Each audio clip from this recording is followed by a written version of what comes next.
You're watching Turning Point, and we are reviewing that big final between India and Bangladesh in the Under-19 World Cup, which Bangladesh won by 3 wickets. We are joined by Atul Wassan at this point. Atul, thank you very much for joining us on the show.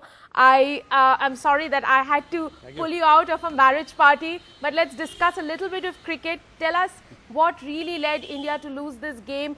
Was it the 33 extras they conceded, or the big slide 21 for 7 in 7.4 overs? Well, actually, I didn't. My eyes were on the match. Actually, I didn't enjoy the wedding I was at, but I'm not really disappointed because the future of Indian cricket is safe. We lost the finals, but I think it's very good for the world cricketing order that Bangladesh has won this. Our boys really fought back, and we should have lost this game by a margin because we only got 177. That's where India lost. It was a good pitch. It's not the typical South African pitch. Potchefstroom is not as bouncy and seamier as other pitches. So we should have done better, but nobody showed up at the party. And Bangladesh, hats off to them, they should have won it with a canter, but they did not. That is because our boys hit back. And that shows the strength and the confidence in our system. And that is a big tribute or a compliment to our system, where we are developing these mature cricketers at such a young age. So it was a fantastic final, but India lost, and I'm happy that Bangladesh won because it's a new dawn for Bangladesh cricket as well. Right. How big a step is it for Bangladesh cricket? They were once considered to be the whipping boys of world cricket. From there, now they have become the world champions. First ICC tournament for them. Where do these boys really go from here? Under-19 cricket has become the cradle of future stars. So looking at that, England, Australia, South Africa, New Zealand, the big boys of world cricket, their new generation has not kept up with the pace the subcontinent boys have done. So I think that shows where the cricket is heading. And world cricket is crying out loud for a new team to come up, to give competition to the big boys, which is the big three. So I think Bangladesh, because they have got the system ready, India has got a beautiful system where we got the NCA, the zonal academies, the IPL, where we get the conveyor belt of talent coming through. And I think Rahul Dravid's pitching his hat and putting his intellect and his persona into the junior cricket shows that how committed we are to developing players. Right. But Bangladesh coming through like this, and that is essentially because the pitches, they are not typically South African pitches, and when it turns and really slightly you got to fight it out.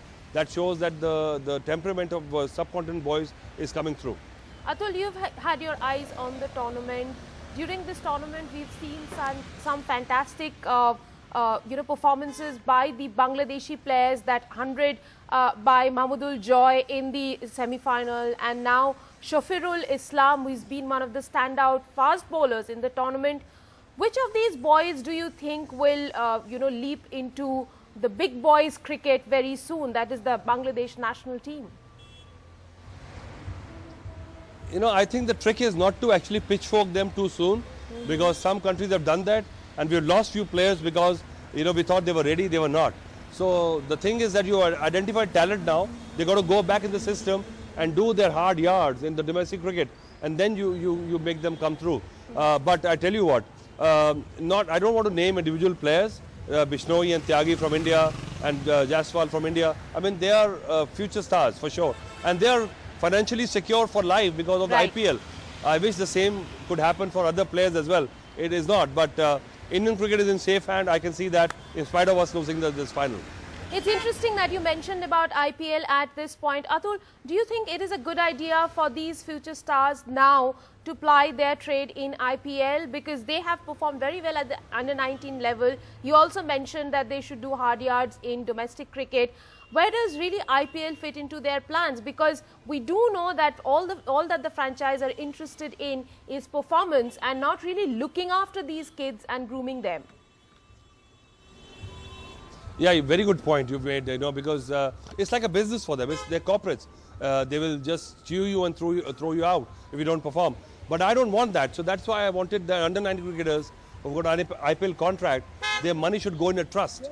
And they should not get the money in hand, because young boys, they can just splurge it. They should get the money later on. And I think some kind of format can be worked out. But IPL is a fantastic way for them, because they will be pitched against the best of the world. And if they can come up on tops, then that makes their journey even better, because once they reach the top, they've already played against the best of the best in the world. So their heart is bigger. They've got no awe, and they're not afraid of the big boys. And that's why Indian cricket is progressing, because our young guys are getting to pitch their talent against the best in the world.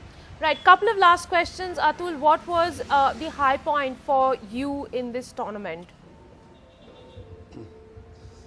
I think has to be Jaiswal. His story and the way he is batted, his commitment. You can see the hunger. And that's why I was the chairman of selector for Delhi and all, and everybody wants to play cricket in India.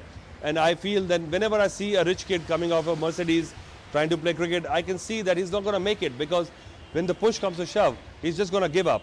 The tough yards you can only cross when you got fire in the belly. And that's why his story is so dear to me. And this is where the crux lies. जो AC में सोने वाले बच्चे हैं वो cricket नहीं खेल सकते हैं. क्रिकेट में बहुत जान मारनी पड़ती है. तो ये लेसन है कि आपको बहुत मेहनत करनी पड़ेगी अगर आपको स्टार बनना है.